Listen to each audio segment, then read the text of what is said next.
What's poppin', y'all? Welcome back to another episode of NBA Weekly. I'm your host, Pee Wee the Plug, and ladies and gentlemen, I think this is the one.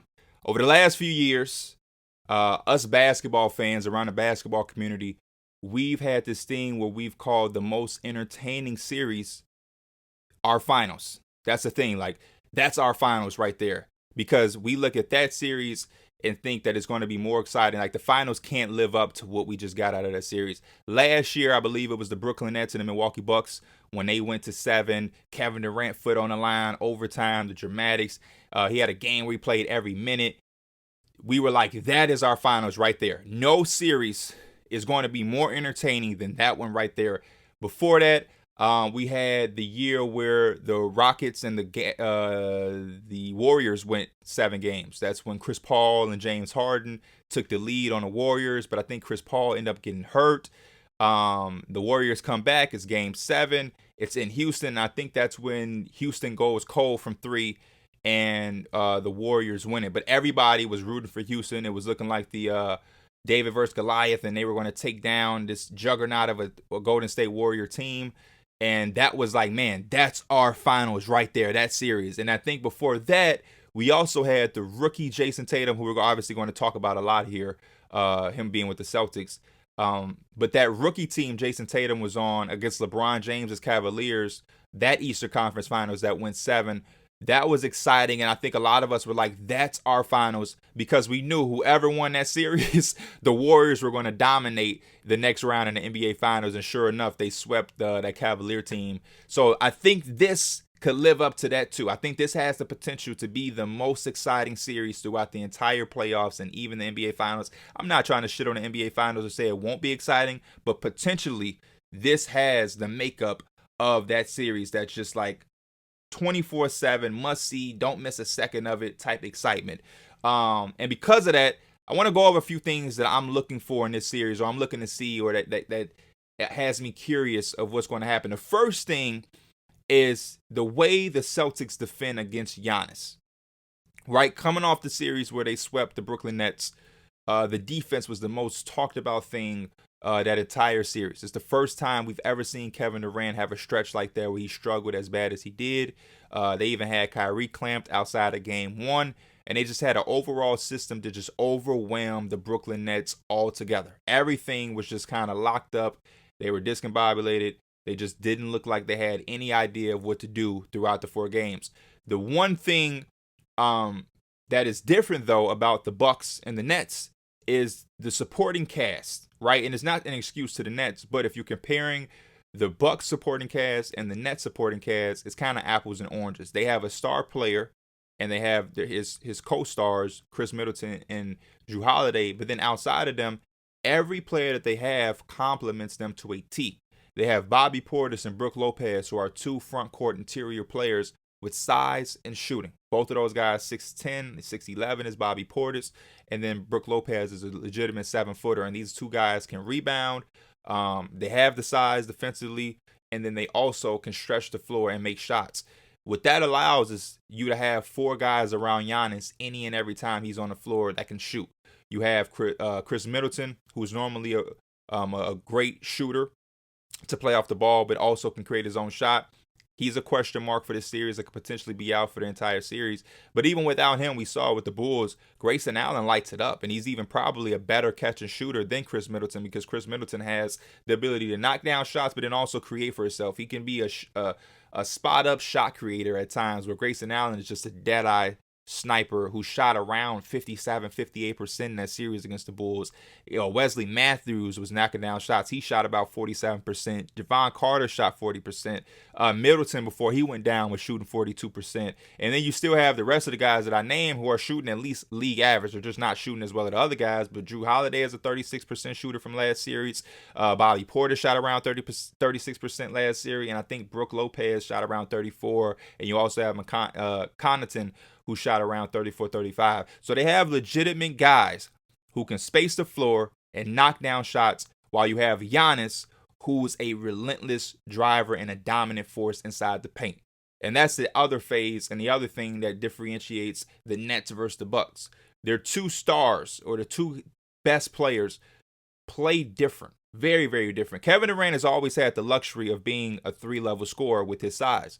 So anytime you take away a driving lane, try to get into him, he's comfortable with taking what is conceived or perceived as a difficult shot for the rest of the world, but his size is always giving him the luxury to have a difficult shot be a little bit more easier for him. Giannis, on the other hand, has never had the luxury of having a jump shot that reliable as Kevin Durant. So you take away a driving lane from Kevin Durant, all he's going to do is pull up and settle. And it's not settling to him because that jump shot has been reliable. The difference between Giannis Antetokounmpo is he's not going to settle. He's going to drive, and attack relentlessly. He's also built stronger and more physical than Kevin Durant to maintain the consistency of driving all game and making you really pay for trying to take away the driving avenues. He's going to bulldoze you. He's not going to be easily cut off like Kevin Durant. And that's going to be something to really look out for, because when I looked at how they defended Brooklyn, they just had bodies everywhere. And a lot of the times the bodies were able to be there because you don't have to guard Andre Drummond. You don't have to guard Nicholas Claxton. You don't have to guard Bruce Brown. Those are guys that the Boston Celtics were willing to say, make me pay. Bruce Brown, win the Nets a game by making 9 threes, because we're going to give you that shot every single time. Drummond, you're at the free throw line. You're anywhere outside of the paint, I'm not guarding you. Claxton, you're anywhere outside of the paint, I'm not guarding you. Even Blake Griffin, hey, you can have a couple of those threes. But with the Bucks, you really don't have the luxury to be able to defend that way, because Grayson Allen will make you pay. Jrue Holiday can make you pay. Wesley Matthews, if he's shooting anywhere like he shot against the Bulls, he can make you pay. Brook Lopez will make you pay. And Bobby Portis can make you pay. So a lot of the times you put coaches like Steve Nash in a situation where it's like, do we choose to keep our size? Because there were games where they were in almost every game, but Brooklyn was in games sometimes due to their rebounding. They had an advantage on the glass because of their size. So you put Steve Nash in a situation where it's like, do we go extremely small and KD is now our size, and we maybe don't dominate the glass as well, second chance points, giving them second chance points? Or do we keep our size in, and then on the offensive end, Drummond, Claxton, and these guys don't have to be guarded, which makes it easier to double Kevin Durant, double Kyrie Irving, take away driving lanes, and shade all over the place. And because because Milwaukee has the luxury of having size and shooting, that's going to be a very, very, very interesting thing to watch out for. So the defensive side of the basketball, in particular, how Boston defends Giannis, is something that I'm really, really excited to see. And I'm curious to see what they do, because Boston has all of the tools to defend anybody. Let's make that one thing clear. They deserve all the flowers they've gotten, because to shut down essentially Kevin Durant in a series is something we've never seen before. Maybe a game, maybe 2 games, but majority of the series, I don't think we're talking about that enough as the basketball community. A lot of the conversation is going about Brooklyn and Kevin Durant legacy, fraud, what they can do to get better. Ben Simmons. The Boston Celtics dominated that series defensively, and we've never seen Kevin Durant be dominated from a defensive standpoint. Nobody's ever dominated him defensively. So hats off to the Boston Celtics. But yeah, they have all of the tools and versatility to guard anybody. Jason Tatum has size. Brown has size. They can switch amongst each other. And then Horford, Grant Williams, Robert Williams, those are all bigs who can defend the basket, but also go out and switch and guard on a pick and roll or the perimeter and just move around, shade. You know what I mean? So they have the size and versatility, but what they lack defensively is true actual size, which is why Brooklyn was able to beat them on the glass majority of the series, and why I think Milwaukee has a chance to do that too. And that goes to another point, or maybe my second point of what I'm looking for, is how important will the rebounding be, and how much would that mean? Because Brooklyn won the glass against the Celtics, but they didn't dominate them. Milwaukee dominated the Bulls. The Milwaukee Bucks averaged around 52 rebounds a game. The Boston Celtics in a series against the Brooklyn Nets only averaged 40. That's a 12 rebound discrepancy. So if they can kill you on the glass that much, second chance points, transition, putting Giannis getting the ball, being able to push down, not letting you set up your defense. If you are able to come up with a effective enough scheme to stop him in some sort of way or really get them out of their structure, that's going to be something else that I'm looking for. The rebounding numbers and how important the glass is for the Boston Celtics, and if they can keep Milwaukee off the glass at a limited amount, because they're going to rebound. Sometimes they have the lineups out there with Giannis, Brook Lopez. They're going to kill the glass. They really are going to kill the glass. But how much can Boston kind of neutralize the rebounding, so to speak? The other thing for me is the importance of the three-point shot. The importance of the three-point shot. You look at the Boston Celtics, even with them against the Brooklyn Nets in that first round. I talked about it with the Nets and the Bucks, the shooting with size that the Bucks have. Same thing applies to the Boston Celtics. I mean, golly. Al Horford shot 60% from three in that series against the Nets. Granted, it was just 4 games, but 60% from three is 60% from three. That is incredible. Grant Williams also shot 50% from three. So you got two guys like that are doing what they're doing defensively. And they're also not being liabilities on the offensive end as far as spacing the floor for your stars like Jason Tatum down the stretch when he's trying to ISO. You know how hard it is to help off and shade or help your teammate on Jason Tatum when he's going one-on-one and Al Horford is shooting 60% from three? Grant Williams is supposed to be a guy that defenses say, hey, we'll live with that. But if he's shooting 50% from three, how do you live with that? And they have two ISO guys that can win you a game down the stretch. I've seen Jaylen Brown showed that he can do it in the Brooklyn Nets series, and we already know that Jason Tatum can do it, and he showed us that as well. And you got them two guys, Grant Williams, Al Horford, being able to knock down shots like that. Because, hell, you're supposed to be able to say, man, well, Robert Williams can't make shots, but if Robert Williams is hurting the offense that bad, you have the luxury to put him out for a second, let Grant Williams and Horford, and I'm not saying that they're automatically going to shoot that in this series, but it just shows you that they have the ability to knock down shots. And these guys weren't shooting 1-3 a game. These guys are shooting about 4.5 to 5 threes a game and making them at a 50 and 60% clip. Jason Tatum shot 42% from three this series. I don't think Jaylen Brown is going to shoot as bad as he did in the Brooklyn Nets series from three. So you have to respect him. Peyton Pritchard shot around 43 or something percent from three. They had a lot of guys knocking down some shots just like the Bucks. So that's going to be an interesting aspect for them. And like I already mentioned with the Bucks, so who and how will the three-point shot affect either team in the series? Is anybody, not that any team is going to be more live by the three, die by the three, but if it was a team, it's probably going to be the Bucks.